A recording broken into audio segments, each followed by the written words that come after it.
آپ نے فرمایا تھا الصلاۃ علی وقتہا، نماز کو اس کے وقت پہ ادا کرنا. قلت ثم ای، پھر پوچھا پھر کون سا؟ قال بر الوالدین، والدین کے ساتھ حسن سلوک. قلت ثم ای، میں نے پوچھا پھر کون سا عمل ہے؟ قال الجہاد فی سبیل اللہ. آپ غور فرمائیں کہ یہ تینوں عمل جن کے بارے میں رسول اللہ صلی اللہ علیہ وسلم نے بیان فرمایا، یہ تینوں عمل ہمیشہ رہنے والے، ان کو دوام ہے. اس لیے نبی کریم صلی اللہ علیہ وسلم نے یہ اچھے اعمال بتائے.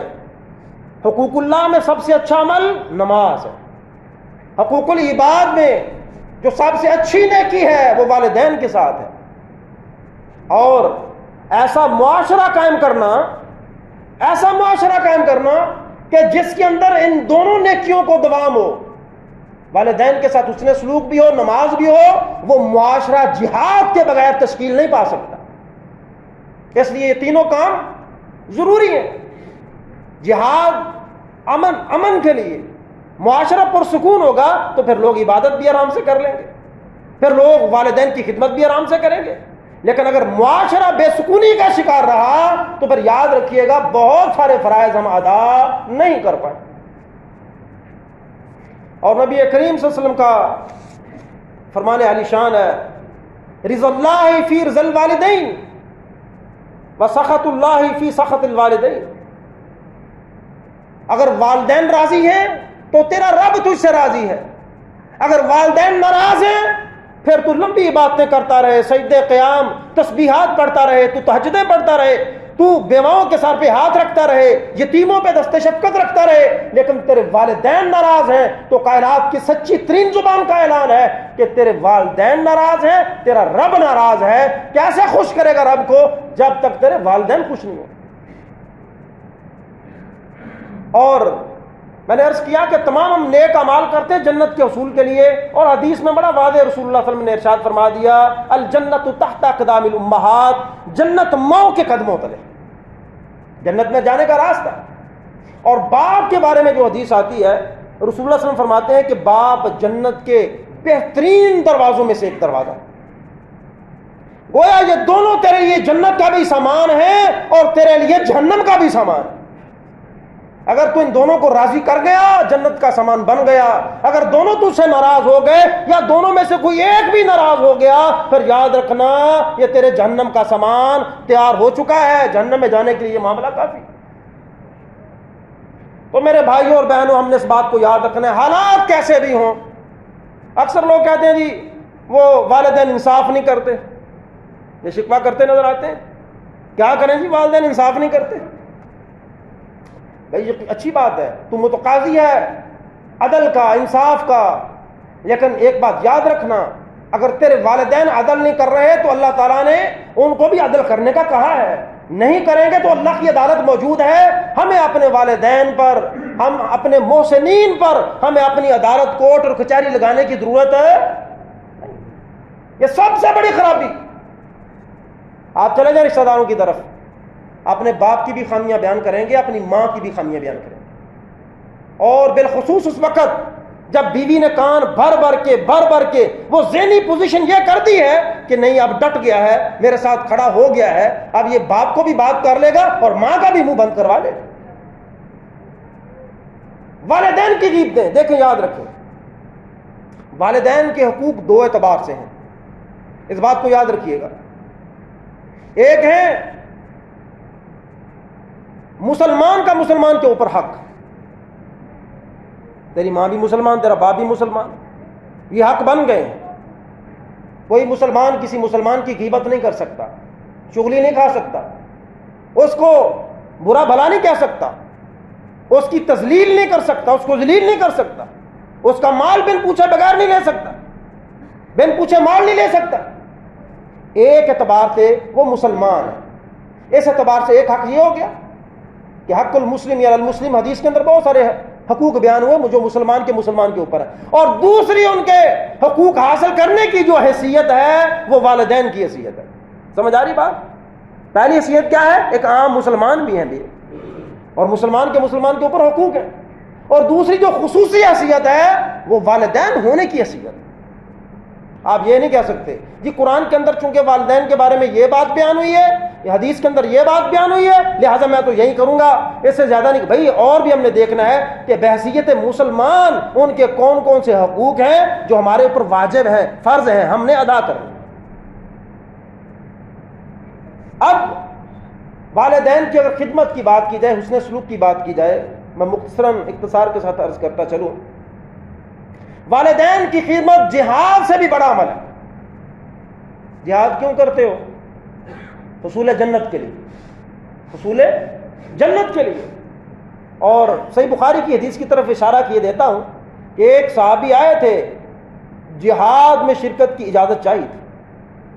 تو آپ علیہ السلام نے فرمایا تھا تیرے والدین زندہ ہیں؟ کہا جی میرے والدین زندہ ہیں.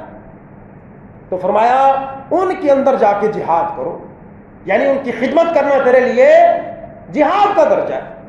اب یہاں ایک بات سمجھنے والی ہے, اس کو سمجھ لیجئے گا. آج کے دور میں بھی بلکہ ہر دور کے اندر الجہاد ماضٍ الی یوم القیامہ ولا یبطلہ جور جائر ولا عدل عادل, یہ رسول اللہ صلی اللہ علیہ وسلم کا فرمان ہے. بھائی جہاد شروع سے ہے اور قیامت تک رہے. اب اس کی حالتیں بدلتی رہتی ہیں, کبھی جہاد فرض عین ہو جاتا ہے اور کبھی جہاد فرض کفایہ ہو جاتا ہے.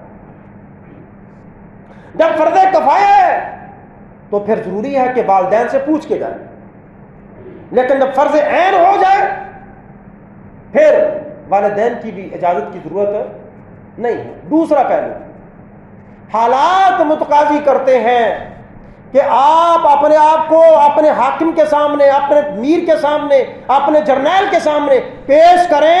یہ دور اندیشی اس کے اندر ہونی چاہیے کہ اب اس کی ضرورت زیادہ گھر کے اندر ہے یا میدان مقتل کے اندر. ہم خود ہی گھر میں فیصلہ کیے بیٹھے نہیں جی نہیں, کوئی جہاد جھوٹ نہیں ہے, بس والدین کی خدمت جہاد ہے. یہ سمجھ لیں ایک جہاد فرض عین ہے اور ایک جہاد فرض کفایہ. تو اپنے آپ کو جرنیل کے سامنے, امیر کے سامنے پیش کرو, وہ تمہیں رخصت دے تو ٹھیک بات ہے, کیونکہ امیر کی اطاعت ہی جہاد ہے.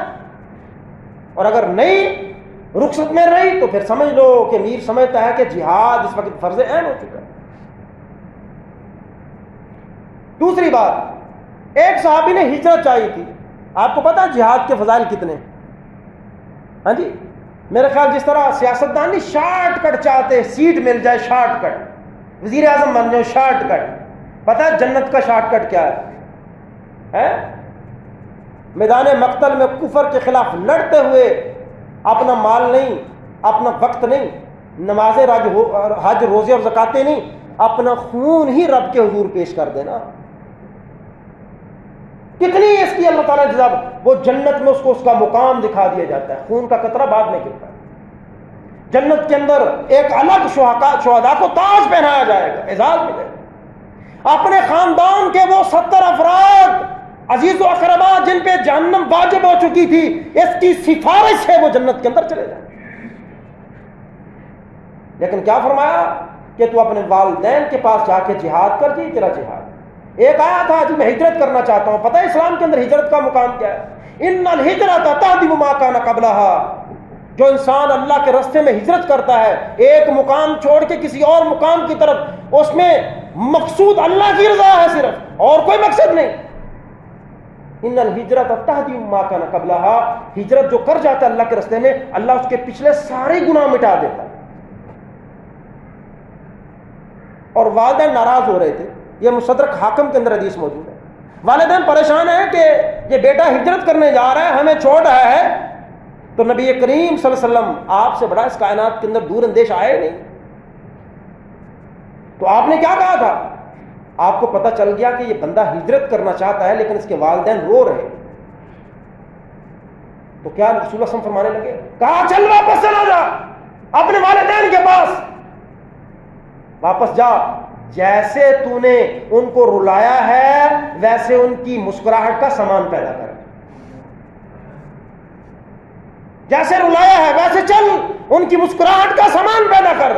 اور میرے بھائیوں, نوجوانوں, خصوصاً نوجوان حضرات, نوجوان میری بہنیں, ہمارے کتنے رویے اس طرح کے ہیں کہ جن سے ہمارے والدین کا دل دکھ جاتا ہے. ہم ذرا توجہ تو کریں. اللہ کی قسم ہے, ہم یہ بات شاید یہ بڑھاپے کے اندر جا کے محسوس ہو، ابھی اللہ نے تندرستی دی ہے، جوان ہے، لیکن جو باتیں پڑھنے لکھنے میں آتی ہیں، کہتے ہیں جی بڑھاپا خود بہت بڑی بیماری ہے، تکلیف، بڑی تکلیف ہوتی ہے بڑھاپے کے اندر، سیدھا ہو کے بیٹھ نہیں سکتا، لمبا قیام نہیں کر سکتا، سجدہ ٹھیک طریقے سے نہیں کر سکتا، بڑے معاملات۔ اب وہ بیچارہ بوڑھا باپ اپنے جسم سے پریشان ہے، اور تیری وہ باتیں، تیری تیز زبان جو دل چیر کے رکھ دیتی ہے، بتا اس وقت تیرے والدین پہ کیا گزرتی ہے؟ ایک اس کا بڑھاپا، ایک تیری زبان کی چلاکیاں جو اس کے دل کو زخمی کیے جا رہے ہیں۔ میری خواہش، میری بات، میرا سیل فون، میری گاڑی، مر جو مرضی کرو، ہماری یہ ضرورت پوری ہونی چاہیے۔ ہم ہاتھی مانے بیٹھے ہیں، اور رسول اللہ صلی اللہ علیہ وسلم نے فرمایا تھا قیامت کی نشانیوں میں سے ایک نشانی ان تلد الامۃ ربتہا، کہ جو مال کا ہے، جو لونڈی ہے وہ اپنی مال کا جنے۔ کیا کیسے ہوگا کہ اولادیں حاکم بن جائیں گی والدین پہ؟ کیوں بھائیوں، نوجوانوں کا بھی ہم نے یہ بات والدین پہ چھوڑی ہے؟ زندگی کے بے شمار مسئلے، تیرا کاروبار ہے، تیرے کاروبار سے لے کے تیرے پیدا ہونے کے دن سے لے کے تیری شادی تک، غور کرو کتنے ایسے معاملات ہیں کہ جو فیصلہ ہم اپنے والدین پہ نہیں چھوڑتے، وہ فیصلہ اپنے ہاتھوں میں لے کے ذلیل ہوتے رہتے ہیں۔ تو والدین کی رضا ہر معاملے کے اندر اثر ضروری ہے۔ والدین کی مسکراہٹ، والدین کی خوشیاں، وہ تیرے ساتھ جڑی ہوئی ہیں، تیرے ساتھ وابستہ ہیں۔ اب تیری مرضی ہے تو ان کو خوش کر لے یا ناراض کر لے۔ بہت سارے کہتے نہیں جی والد کو بھی ٹھیک ہونا چاہیے۔ کوئی ایک شخص آیا تھا رسول اللہ صلی اللہ علیہ وسلم کے پاس اور آ کے کہا تھا کہ میرا والدین یہ کرتے ہیں، میرے والدین وہ کرتے ہیں، شکوے شکایتیں۔ اللہ کے نبی صلی اللہ علیہ وسلم فرمانے لگے اطیعہما وان ظلماہ وان ظلماہ وان ظلماہ، تو نے پھر بھی اطاعت کرنی ہے، چاہے وہ تجھ پہ ظلم کریں دونوں، چاہے دونوں تجھ پہ ظلم کریں، چاہے دونوں تجھ پہ ظلم کریں، تیرے اوپر فرض ہے کہ تو ان کے سامنے جھکا رہے، ان کی اطاعت کرتا ہے۔ یہ آپ کا جو ڈومیسٹک سسٹم ہے، آپ کا جو معاشرے کا، آپ کا گھر کا جو ماحول ہے، یہ والدین کی اطاعت کے ساتھ اچھا رہے گا۔ اور ایسے ہی آپ کے ملک کا ماحول، یہ بھائی آئے تھے دعا کروانے کے لیے، دعا کریں۔ دیکھیں زمینی جو حقائق ہیں وہ اپنی جگہ پہ ہیں، لیکن میرا رب زمینی حقائق کا محتاج نہیں ہے۔ سب بھائی تہ دل سے دعا کریں کہ اللہ کریم غیب سے ہمارے لیے آسانیاں پیدا فرما دے۔ اور یہ بات اکثر بیشتر میں 5th جنریشن وار کے حوالے سے کہا کرتا ہوں، جو 3 ٹارگٹ ہے نا، آپ کا مذہب، آپ کی معیشت اور آپ کی سیاست، ملکوں کے اندر مہنگائی کریٹ کرنا بیرونی ایجنڈوں کا، بیرونی ایجنڈے ہوتے ہیں تاکہ یہاں خانہ جنگیاں قائم ہوتے اور حکمران مجبور ہو جاتے ہیں۔ جیسے والدین کی اطاعت ہے، ویسے ہی حدیث کے اندر حکمرانوں کی اطاعت کا کہا گیا ہے تاکہ ملک خانہ جنگیوں کا شکار نہ۔ گھر کے اندر بھی بوڑھا ماں باپ ہے، بات برداشت کرنی پڑے گی، تیری طبیعت کے خلاف ہے، ناگوار ہے۔ اور بڑھاپے کے اندر تو قرآن نے خصوصی بیان دیا نا، خصوصی ڈسکرپشن ہے قرآن کی، وَبِالْوَالِدَيْنِ إِحْسَانًا إِمَّا يَبْلُغَنَّ عِندَكَ الْكِبَرَ أَحَدُهُمَا أَوْ كِلَاهُمَا فَلَا تَقُل لَّهُمَا۔ یہ والدین تو جوان بھی ہوتے ہیں، کتنے ماشاءاللہ میرے سامنے یہ جوان بیٹھے ہیں، 4 5 بچے ہیں۔ آپ کو بندہ یہ کہے یہ تو بوڑھے نہیں ہیں لہذا ان کو اف بھی کہہ سکتے ہیں، ان کو برا بھلا کہہ سکتے ہیں، نہیں کہہ سکتے، والدین کے درجے میں۔ لیکن بڑھاپے کا خصوصی تذکرہ اس لیے ہوا کہ وہاں انسان کا امیون سسٹم جواب دے جاتا ہے۔ وہ چھوٹی چھوٹی باتیں، تلخی، ایک دفعہ آواز دی ہے نہیں سنی، دوسری دفعہ پھر تھوڑی سی سخت آواز ہوگی، تیسری دفعہ اس سے سخت ہوگی، اور شاید چوتھی یا 5ویں دفعہ وہ بوڑھے گالی بھی اس طرح کی دیتے ہیں کہ پہلے سنی بھی نہیں ہوتی ہے، اس کا بھی سامنا کرنا پڑے گا۔ لیکن یاد رکھیے پہلی آواز پہ والدین کے حضور اس طرح حاضر ہونا جیسے آقا کے سامنے غلام حاضر ہوتا ہے، یہ ہم سب کے لیے ضروری ہے۔ پہلی آواز پہ، پہلی آواز پہ۔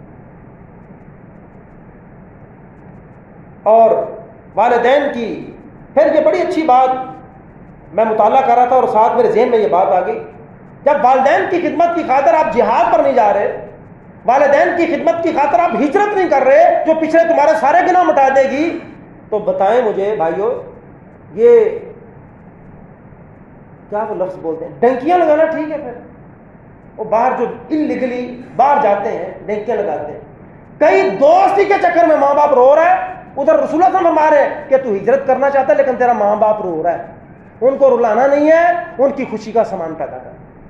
ادھر ماں باپ منع کر لو، ادھر بارڈر سے گولی بج جاتی ہے باہر آیا، لیکن یہ ماں باپ کا دل دکھاتے ہوئے اپنی دوستی کے چکر میں ان کو تکلیف کے اندر چھوڑ کے اپنی عیاشی کا سامان پیدا کرنے کے لیے باہر چلا جاتا ہے۔ جب جہاد کی اجازت نہیں، ہجرت کی اجازت نہیں، کتنے ایسے جنازے آپ کے سامنے بتائیے گا ذرا ایمانداری سے اور دیانتداری سے، کتنے ایسے جنازے ہیں کہ ساری اولاد باہر ہے، بیٹے باہر ہیں، ان کی جو بیگمات ہیں ساتھ وہ بھی باہر ہے، بچے بھی باہر ہے، اور باپ کو ماں کو پیچھے نہ کوئی کفنانے والا ہے، نہ کوئی دفنانے والا ہے، نہ کوئی ان کو غسل دینے والا ہے۔ انتہائی بدبخت ہے یہ اولاد کہ جو اپنے والدین کی خدمت کر کے جنت نہ کما سکے۔ اور بھائی میں اکثر کہا کرتا ہوں، آج پھر میرا جملہ نوٹ کریں، جن چکروں میں ہم پڑے ہوئے ہیں نا، اللہ کی قسم یہ دنیا دنیا ہے، دنیا تیرے لیے کبھی بھی جنت نہیں بن سکتی۔ اور یہی رولا نا، جنت بنا لو دنیا، آسائشیں، آرام، گھر اچھا، گاڑیاں، دنیا کا طاقتور ترین بندہ بن جاؤں، واقعہ ٹاؤن میں داخل ہوں پورا ٹاؤن تھر تھرا جائے، وہ بندہ ہے، مال کی غنودگی، مال کا روب دبدبا، اور میرے بھائی جتنا مرضی مال کما لے دنیا جنت نہیں بن سکتی۔ دنیا محنت کی جگہ ہے، کوشش کی جگہ ہے، مکافات عمل ہے۔ جنت کے مزے دنیا میں لینا چاہتا ہے، ایسا ممکن نہیں۔ اپنی جنت کو ناراض کر کے یہ باہر کے ملک جا رہا ہے اپنی جنت بنانے کے لیے، اور تیری جنت تو سے ناراض ہوئی پڑی ہے، تو کون سی جنت کمانے جا رہا ہے؟ ہاں اللہ کہ اس کے والدین خود کہیں کہ بھئی حالات بڑے کمزور ہیں، گزارا نہیں ہو رہا، تو چلے جاؤ، شاید آسانیاں پیدا ہو جائیں۔ لیکن آج کل کا جو ٹرینڈ ہے نا، وہ بچے بغیر والدین سے اجازت مانگے ادھر جہاد نہیں ہو رہا، یہ فورن کے اندر کمائی کرنے جا رہا ہے، والدین کو ناراض کرے۔ اور اگر والدین کی آپ خدمت کرتے ہیں تو عمر اور رزق کے اندر برکت پیدا ہوگی، عمر لمبی ہوگی۔ اکثر لوگ پوچھتے ہیں یہ لمبی کا کیا چکر ہے، جب لکھی گئی تو لمبی کہاں سے ہو گئی؟ بھائی اگر چیز برکت والی ہو نا تو وہ تھوڑی بھی بہت زیادہ لگتی ہے، سمجھ آ گئی؟ یہ عمر لمبی کا چکر کیا ہے؟ ہاں جی۔ پھر امام عطا ابن یسار تابعی ہیں، وہ فرماتے ہیں کہ عبداللہ ابن عباس کے پاس ایک شخص آیا، یہ صحیح امام بخاری رحمۃ اللہ نے الادب المفرد کے اندر یہ حدیث نقل کی۔ کہتے ہیں ایک بندہ آیا اور اس نے کہا جی بات کچھ اس طرح ہے کہ ایک عورت مجھے بڑی پسند تھی اور میں اس کے ساتھ نکاح کرنا چاہتا تھا، میں نے یہ ظاہر کیا کہ میں اس سے نکاح کرنا چاہتا ہوں، لیکن میری اس آفر کو نظر انداز کر کے اس نے کسی اور شخص سے شادی کر لی، وہ اس کو پسند کرتی، تو میں نے غصے کے اندر غیرت کے اندر آ کے اس کو قتل کر دیا، اس عورت کو۔ ہمارے معاشرے کا یہی حال ہے، یہ جو باقی اولادیں، باقی بچیاں اور باقی بچے کیا کر رہے ہیں، یہی معاملات ہیں، چل جب میری نہیں تھی پھر کسے دی بھی نہیں، کیوں جی یہی رجحان، کہتے ہیں میں نے بھی قتل کر دیا، اب کوئی میرے لیے کوئی بخشش کا سامان، کوئی اللہ کی رضا کا سامان کو ہو سکتا ہے؟ تو عبداللہ بن عباس نے کہا، آپ نے فرمایا تیری والدہ زندہ ہے؟ کہا والدہ زندہ نہیں ہے۔ اچھا چل جا اللہ تعالیٰ سے توبہ کر، اللہ تعالیٰ تجھے معاف کر دے، شاید اللہ تجھے معاف کر دے، جو اللہ تعالیٰ سے توبہ کرو اور اللہ کا کوئی قرب تلاش کرو، اللہ کا قرب تلاش کرو۔ وہ شخص چلا گیا۔ عطا ابن یسار کہتے ہیں میں نے عبداللہ بن عباس سے پوچھا، وہ جو مسئلہ پوچھ رہا تھا کہ یہ میری توبہ اور اللہ کا قرب کیسے حاصل ہو سکتا ہے، تو آپ نے درمیان میں ماں کا تذکرہ کیوں کر دیا؟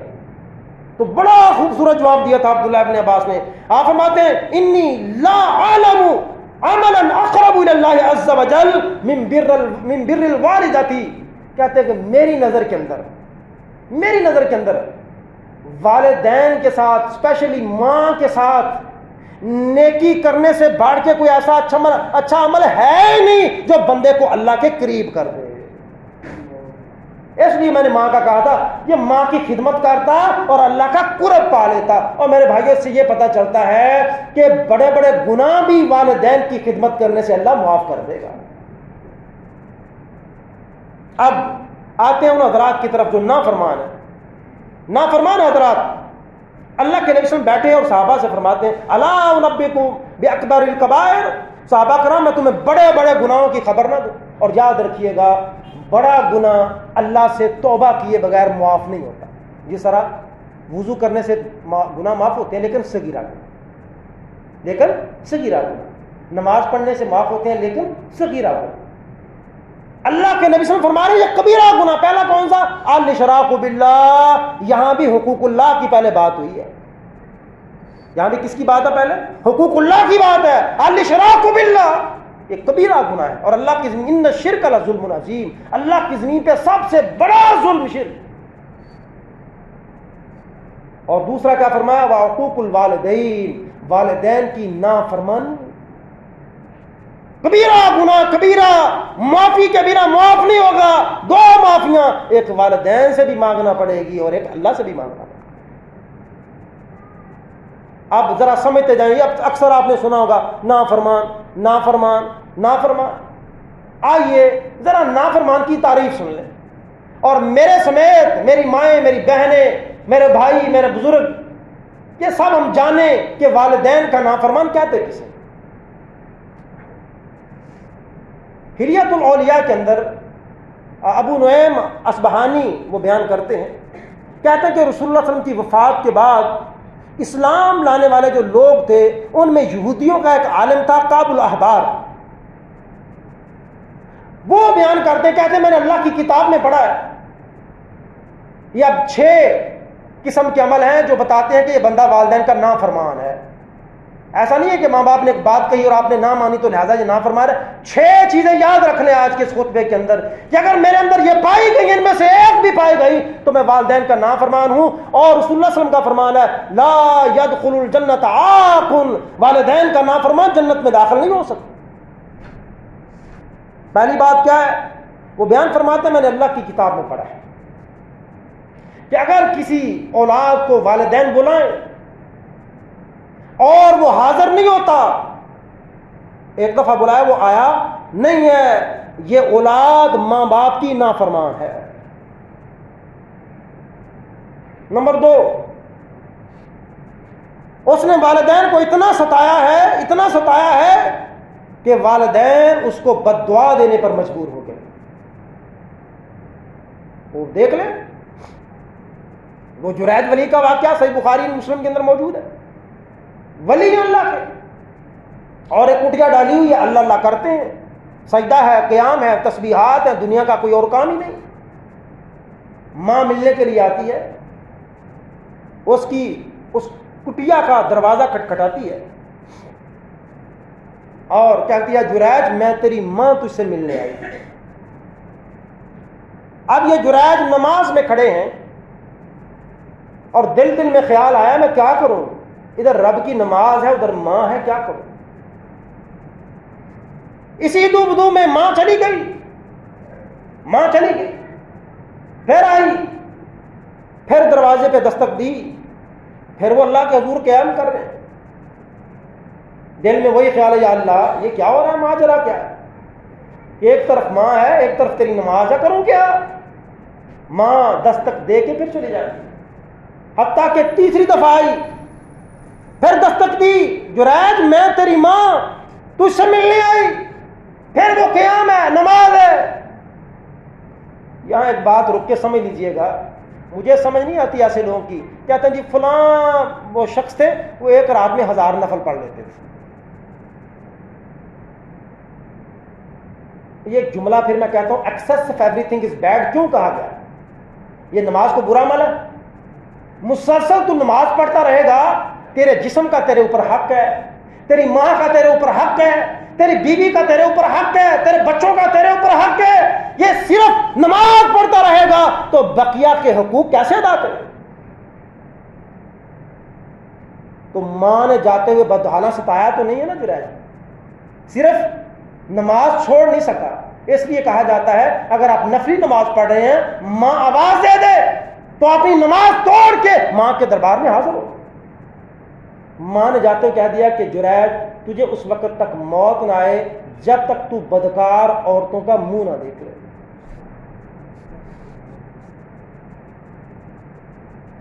کہتے ہیں کہ وہاں ایک فاحش عورت تھی، اس نے ایک چرواہے کے ساتھ بدکاری کی، بچہ پیدا ہو گیا۔ جب لوگوں نے پوچھا بھائی کس کا ہے، کہا جی یہ جو کٹیا کے اندر عبادت کرنے والا ہے۔ تہمت کا سامنا کرنا پڑا۔ لوگ آئے، بڑا اللہ اللہ کرنے والا، ہاں بڑی نمازیں پڑھنے والا، کٹیا توڑ دی، آگ لگا دی، اس کو مارا پیٹا۔ جرحج آگے بڑھے، بچے کے سر پہ ہاتھ رکھا، پوچھا بیٹا تو کس کا بچہ ہے، کس کا بچہ ہے؟ وہ شیر خوار بچہ زبان حال سے بول کے کہتا ہے کہ میں فلاں چرواہے کا بچہ ہوں۔ یہ دامن پاک ہوا، لیکن بدکار اور فاحشہ عورت کا منہ دیکھنا پڑ گیا۔ اللہ کے نبی صلی اللہ علیہ وسلم کا فرمان ہے کہ ثلاث دعوات مستجابات لہن، 3 لوگ ایسے ہیں اللہ تعالیٰ ان کی دعا رد نہیں کرتا۔ وہ دعا کریں تب بھی رد نہیں کرتا، وہ بد دعا کر دیں وہ تب بھی رد نہیں کرتا۔ وہ کون کون سے؟ دعوت المسافر، مسافر آدمی دعا کرے اللہ تعالیٰ قبول فرماتا ہے، بد دعا کر دے اللہ تب بھی قبول کر لیتا ہے۔ دعوت الوالدین، والدین دعا کریں اللہ تب بھی قبول کرتا ہے۔ حدیث کے الفاظ ہیں لا شک فیہن، ان کے اندر شک ہی نہیں ہے، مت شک کرنا کہ والدین کی دعا قبول۔ اللہ کی قسم ہے ہم اپنے والدین کی دعائیں قبول ہوتی اپنی آنکھوں سے دیکھ رہے ہیں۔ لا شک فیہن، کون کہہ رہا ہے؟ محمد رسول اللہ صلی اللہ علیہ وسلم، کہ شک نہیں ہے، نہ دعا رد ہوتی ہے نہ بد دعا رد ہوتی ہے۔ دیکھا نا، جریج کی ماں نے بد دعا کی تو اللہ نے فوراً قبول کی۔ اور پھر دعوت المظلوم، بھائی ظلم سے بچا کرو، مظلوم کی دعا بھی اللہ قبول کرتا ہے اور اس کی بد دعا بھی اللہ قبول کرتا ہے۔ 2 باتیں ہوگی۔ پہلی بات، والدین نے بلایا کہ نہیں گیا، نافرمان۔ نمبر 2، والدین کو اتنا ستایا کہ والدین بد دعا دینے پہ مجبور ہو گئے، یہ پکا والدین کا نافرمان۔ اور تیسری بات، تیسرا شخص کون سا نافرمان ہے؟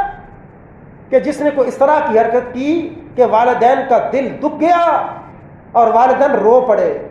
جس نے اپنے والدین کو رلایا وہ والدین کا نافرمان۔ نمبر 4، جو والدین کی امانت میں خیانت کرتا ہے وہ بھی نافرمان۔ نمبر 5، والدین نے اپنے بچے سے کوئی کام کہا اور وہ کام کرنے پر اس کا اختیار بھی ہے، وہ کام کر بھی سکتا ہے، لیکن پھر ماں باپ کو یہ انکار کر رہا ہے، یہ والدین کا نافرمان۔ اور میرے بھائیو آخری بات توجہ سے، یہ بچے اور بچیاں بالخصوص آخری بات توجہ سے سنیں، والدین کا نافرمان کون ہے؟ جو والدین سے ایسی ڈیمانڈ کرے جو والدین پوری نہیں کر سکتے، یہ بھی والدین کا نافرمان۔ یہ 6 باتوں کے آئینے میں اپنے آپ کو پرکھیں کہ کبھی میں نے ماں کا دل تو نہیں دکھایا، میں نے باپ کو تکلیف تو نہیں دی، اذیت تو نہیں دی، کیوں؟ یہی میری جنت کا سامان ہے، اور اگر ان کی میں نے نافرمانی کی تو جہنم میں جانے کے لیے یہ نافرمانیاں کافی ہیں، تیرے سجدے پیچھے رہ جائیں گے، یہ ایک نافرمانی تجھے جہنم میں۔ اور رسول اللہ صلی اللہ علیہ وسلم نے فرمایا تھا کہ والدین کو گالی دینا بھی کبیرہ گناہ ہے۔ والدین کو گالی دینا کبیرہ گناہ۔ صحابہ نے کہا اللہ کے نبی صلی اللہ علیہ وسلم والدین کو گالی کون دے گا، والدین کو گالی کون دے گا؟ آپ سے فرمانے لگے کہ جب تو کسی کے باپ کو گالی دے گا، جب وہ تیرے باپ کو گالی دے گا تو گویا تو نے اپنے باپ کو گالی نکالی۔ اور دوسری سینس سمجھ لے، اس کا دوسرا مفہوم کیا ہے کہ جو تیری باپ کی عمر کا ہے اگر اس کو تو گالی دے رہا ہے گویا اپنے باپ کو گالی دے۔ اور اگر تو کسی کی ماں کو گالی دے گا تو جواباً وہ بھی تیری ماں کو گالی دے گا، گویا تو نے اپنی ماں کو گالی دی ہے۔ یہ اکبر الکبائر میں سے، کبیرہ گناہوں میں سے، جن کی معافی اللہ کے ہاں نہیں ہے جب تک وہ والدین سے معافی نہیں مانگ لیتا، جس کے ساتھ زیادتی کیا اس سے معافی نہیں مانگ لیتا، اور جب تک اللہ تعالیٰ سے معافی نہیں مانگ لیتا۔ اللہ تعالیٰ ہمیں والدین کی نافرمانی سے محفوظ رکھے، ہمیں خدمت کرنے کی توفیق عطا فرمائے، ان کی کڑوی کسیلی باتوں کو صبر، حوصلے، شکر کے ساتھ برداشت کرنے کی توفیق عطا فرمائے۔